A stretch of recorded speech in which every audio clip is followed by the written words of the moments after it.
Hello बच्चों, welcome to our channel physics Patna से। आज के इस वीडियो में हम डिस्कस करने वाले हैं कुछ टर्म्स के बारे में जो लेंस से रिलेटेड है, कॉनकेव लेंस या कॉन्वेक्स लेंस। ये सारा चीज जानना हमारे लिए इसलिए जरूरी है क्योंकि इस चैप्टर में लेंस जो है हमारा रिफ्रैक्शन ऑफ लेंस, जो आपके आईसीएसई 10th बोर्ड का 5th चैप्टर है, उसमें जितने भी रे डायग्राम्स हम बनाते हैं या जो भी न्यूमेरिकल्स हम सॉल्व करने वाले हैं, उन सब चीजों के लिए हमें इसका नॉलेज होना जरूरी है। अगर हम याद कर लें तो सिर्फ डेफिनेशन तो हम इसका लिख पाएंगे, लेकिन न्यूमेरिकल्स बनाने में या रे डायग्राम बनाने में हमें दिक्कत आएगी। तो आइए स्टार्ट करते हैं। सबसे पहला टर्म है हमारा centre of curvature. Centre of curvature का मतलब क्या होता है? As the term suggest, curvature.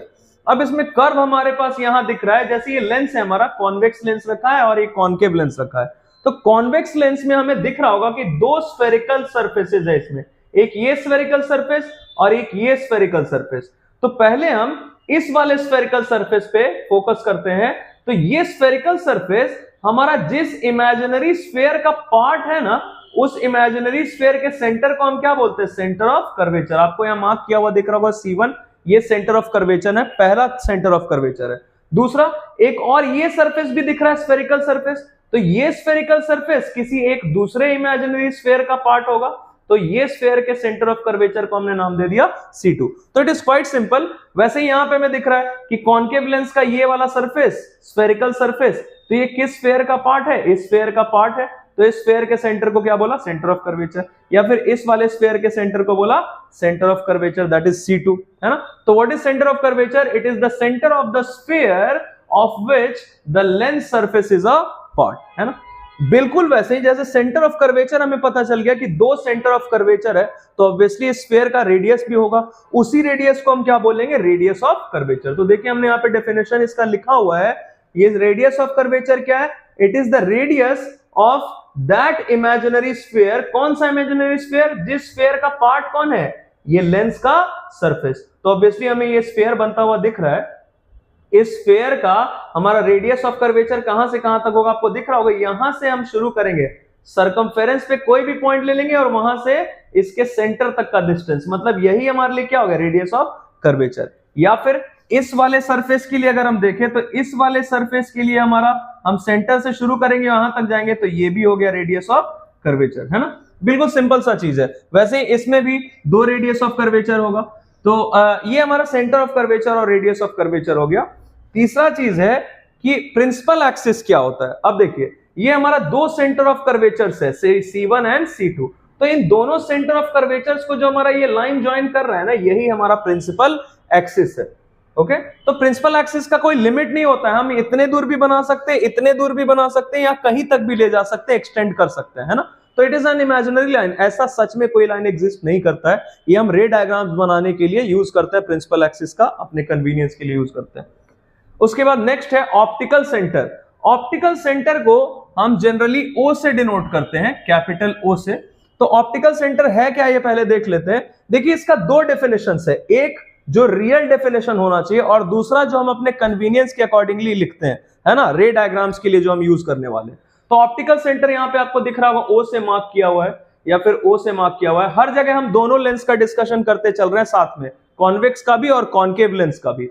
तो जैसा हमने यहाँ पे देखिए लिखा हुआ है, होता क्या है, कोई लाइट रे अगर इसके टुवर्ड्स डायरेक्टेड है, मतलब यहां से पास करने वाला था लेकिन पास कर तो नहीं पाएगा, क्योंकि एयर से लाइट रे आया ग्लास में तो रिफ्रैक्शन होगा, लाइट का पाथ चेंज होगा। फिर ग्लास से एयर में आएगा तो दोबारा रिफ्रैक्शन होगा, जिसकी वजह से इसका पाथ बदल जाता है, चेंज हो जाता है।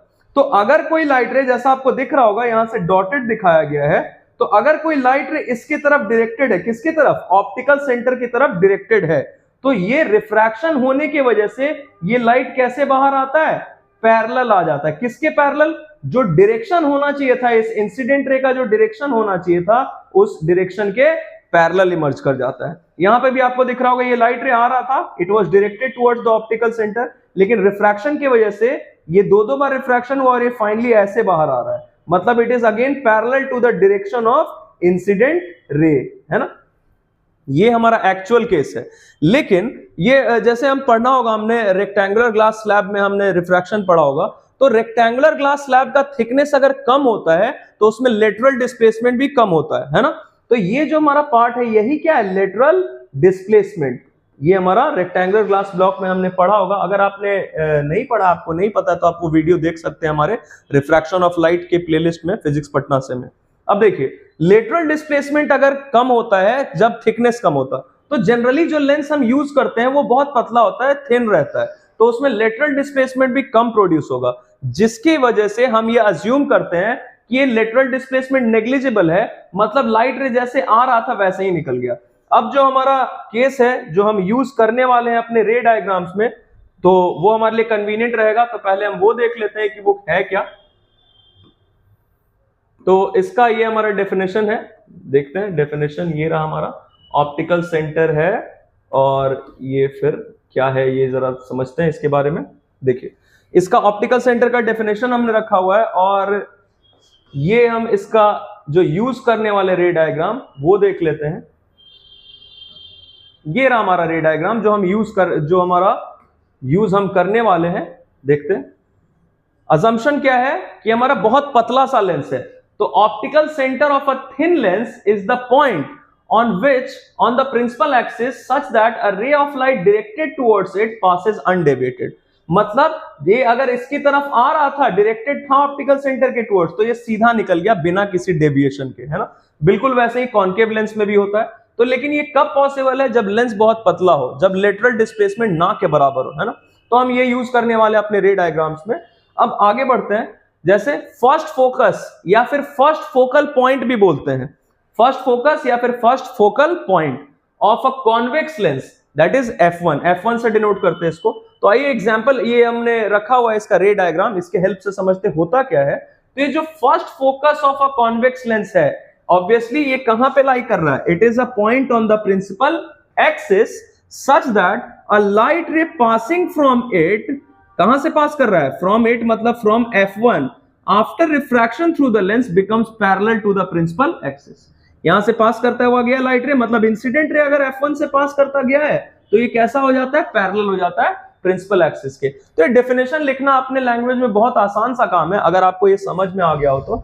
अब आगे बढ़ते हैं, दूसरा चीज क्या है? Second focus of a convex lens, जिसको हम F2 से डिनोट करते हैं। सेकेंड फोकस देखिए क्या है, जस्ट उसका उल्टा। पहले इंसिडेंट रे पास करता हुआ गया था फोकस से F1 से, तो बाद में पैरेलल हो गया रिफ्रैक्शन के बाद, और यहां जस्ट उल्टा हो गया इसका। अगर इंसिडेंट रे ही पैरेलल है प्रिंसिपल एक्सिस के, तो रिफ्रैक्शन के बाद ये कहां से पास करता है? F2 से, मतलब फोकस से पास कर जाता है ना। तो हमने इसका डेफिनेशन ऑलरेडी यहां लिख रखा है। एक चीज और, also known as real focus, इसके सेकेंड फोकस को हम रियल फोकस भी बोलते हैं। क्यों भाई? क्योंकि लाइट रेज पैरेलल आया प्रिंसिपल एक्सिस के, रिफ्रैक्शन के बाद ये लाइट रेज सच में पास कर रहा है फोकस से, इसीलिए हमने इसका नाम क्या रखा है? Real focus. Second focus of a convex lens को हम क्या बोलते हैं? Real focus. ये पूछा जाता है हमसे क्वेश्चन कि सेकेंड फोकस को रियल फोकस भी क्यों बोलते हैं, है ना। अब देखिए आगे बढ़ते हैं। फिर है first focus of a concave lens, जिसको F1 से डिनोट करते हैं। अब ये है क्या? देखिए, अगर कोई लाइट रे F1 की तरफ जा रहा है, जब भी हम ये टर्म यूज करते हैं ना, डायरेक्टेड टुवर्ड्स, मतलब उसकी तरफ जा रहा है लेकिन जा नहीं पाएगा क्योंकि रिफ्रैक्शन होगा। तो ये लाइट रे डायरेक्टेड है किसके towards? Towards the first focus of a concave lens. तो रिफ्रैक्शन के बाद क्या हो गया? It becomes parallel to the principal axis. अगर ये डायरेक्टेड है किसके towards? Towards the first focus of a convex lens, तो रिफ्रैक्शन के बाद क्या हो गया? Becomes parallel to the principal axis. Simple है बिल्कुल, है ना। अब देखिए, second focus of a concave lens क्या होता है? F2 जिसको हम बोल सकते हैं। अगर जस्ट उसका उल्टा, पहले लाइट रे किसके टुवर्ड्स जा रहा था? F1 की तरफ, तो बाद में पैरेलल हो गया। इंसिडेंट रे अगर इसकी तरफ जा रहा था F1 की तरफ, तो बाद में पैरेलल हो गया। इसी का उल्टा कर देते हैं, अगर हमने पहले इंसिडेंट रे ही ले लिया parallel to the principal axis, तो देखिए क्या होता है, ये इधर आ गया, ये इधर आ गया। हमने पढ़ा है, इसके लिए मैंने एक वीडियो ऑलरेडी अपलोड कर दिया है कि ये डाइवर्जिंग लेंस है, मतलब ये लाइट रेस को क्या करता है? डाइवर्ज करता है, मतलब दूर दूर भेज देता है। तो ये देखिए दूर दूर जा रहा है। इन दोनों को हमने बैकवर्ड डायरेक्शन में प्रोड्यूस किया है, तो ये देखिए, ये दोनों देख के ऐसा लग रहा है कि ये दोनों लाइट रेस कहां से आ रहे हैं? F2 से आ रहे हैं। तो यही हमारा F2 क्या है? It is the point on the principal axis such that a ray of light parallel to the principal axis after refraction through the lens appears to come from it या diverge from it। appears क्यों use किया है? क्योंकि सच में यहां से नहीं आ रहा है, ये हमने डॉटेड दिखाया हुआ है, मतलब ये ऐसा लग रहा है कि यहां से आ रहा है, इसीलिए टर्म क्या यूज किया, अपीयर्स टू। अब देखिए इसके लिए हम बोलते हैं कि ये कैसा फोकस है, वर्चुअल फोकस है। सुन के ही पता चल रहा है, कोई भी चीज अगर सच में हुआ तो रियल, सच में नहीं हुआ तो वर्चुअल। तो ये सच में यहां से फोकस से नहीं आ रहा, हमने क्या लिखा है, appears to diverge from it, इसीलिए ये हमारा फोकस कैसा है, इसको हम वर्चुअल फोकस बोलते हैं, है ना। ओके, अब देखिए ये सारा चीज हमने डिस्कस कर लिया, जितने भी टर्म्स हैं इससे रिलेटेड। एक चीज और जान लेते हैं, फोकल लेंथ और फोकल प्लेन क्या होता है। तो देखिए फोकल लेंथ क्या होता है, बहुत सिंपल सा कॉन्सेप्ट है जो हमारे न्यूमेरिकल्स में बार बार यूज करने वाले हैं हम। फोकस का डिस्टेंस जो ऑप्टिकल सेंटर से होता है ना, इसी को हम बोलते हैं फोकल लेंथ। अब जैसे हमें दिख रहा है, एक बार हम रिव्यू कर लेते हैं। अगर फर्स्ट फोकस है, जैसे फर्स्ट फोकस का डिस्टेंस f1 का डिस्टेंस ऑप्टिकल सेंटर से लेंगे, तो ऑब्वियसली क्या होगा, फर्स्ट फोकल लेंथ, जिसको हम स्मॉल f1 से डिनोट करते हैं। फोकस को कैपिटल F से डिनोट करते हैं और फोकल लेंथ को स्मॉल f से डिनोट करते हैं। तो फर्स्ट फोकल लेंथ बोला मतलब फर्स्ट फोकस का डिस्टेंस ऑप्टिकल सेंटर से। लाइकवाइज अगर सेकंड फोकल लेंथ बोला तो सेकंड फोकस का डिस्टेंस ऑप्टिकल सेंटर से, जिसको हम f2 से डिनोट करते हैं। बिल्कुल ऐसे ही कॉन्वेक्स लेंस में भी होता है f1 f2, क्योंकि इसके पास दो फोकस है, एक फोकस इधर है f1 और एक फोकस इधर है f2 है और इधर f1 है। देखिए कॉन्केव लेंस में सारा कुछ उल्टा होता है कॉन्वेक्स का। कॉन्वेक्स में आपको दिख रहा होगा कि f1 था लेफ्ट में और f2 था राइट में। कॉन्केव में इसका जस्ट उल्टा हो जाता है, f2 ही आ जाता है, सेकंड फोकस आ जाता है लेफ्ट में और फर्स्ट फोकस आ जाता है राइट में, है ना। अब फोकल प्लेन क्या होता है, फोकल प्लेन एक ऐसा प्लेन है जो कहां से पास करेगा, फोकस से पास करेगा और किसके परपेंडिकुलर रहेगा, नॉर्मल रहेगा प्रिंसिपल एक्सिस के। तो it is quite simple, focus से पास कर रहा है इसीलिए इसका नाम रख दिया फोकल प्लेन। ओके, और किसके परपेंडिकुलर है, प्रिंसिपल एक्सिस के परपेंडिकुलर है। आइए अब आगे बढ़ते हैं, कुछ इंटरेस्टिंग फैक्ट्स है, इन सारे चीज हम यहां पे लिख के ऑलरेडी हमने रखा हुआ है, ये समझते हैं।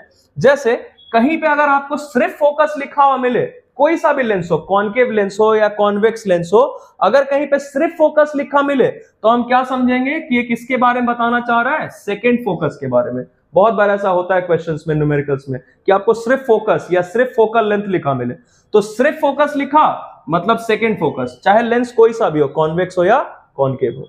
लाइकवाइज अगर कहीं पे आपको सिर्फ फोकल लेंथ लिखा मिले न्यूमेरिकल में, मतलब कौन सा focal length, second focal length, ये वाला second focal length, second focal length. तीसरा चीज, अगर कहीं पे सिर्फ फोकल प्लेन लिखा मिला मतलब वो हमें क्या बताना चाहते हैं, सेकंड फोकल प्लेन के बारे में, मतलब कहां से पास कर रहा होगा, सेकंड फोकस से पास कर रहा होगा और किसके परपेंडिकुलर होगा, प्रिंसिपल एक्सिस के परपेंडिकुलर होगा। अब देखिए ये सारा इंफॉर्मेशन हमने डिस्कस कर लिया है, जितना भी टर्म्स हमें जरूरत पड़ेगा लेंस, रिफ्रैक्शन थ्रू लेंस समझने के लिए, वो सब हमने डिस्कस कर लिया है। अब कुछ और इंटरेस्टिंग इसके बारे में है फैक्ट्स, जैसे हम अगर कोई रे डायग्राम बनाना चाहते हैं तो उसके लिए कौन कौन सा लाइट रेज हमें यूज करना होता है, convenient rays for the construction of ray diagram, वो सारा चीज हम अगले वीडियो में डिस्कस करेंगे। आई होप आपको ये सारा चीज समझ में आओ, अच्छा लगा हो। अगर ऐसा है तो हमारे चैनल को सब्सक्राइब करें और आगे भी लोगों तक इसे पहुंचाएं, ताकि जो नीडी हैं बच्चे, जिनको दिक्कत आती है फिजिक्स समझने में, उनको भी इसका फायदा मिल सके। Thank you very much and keep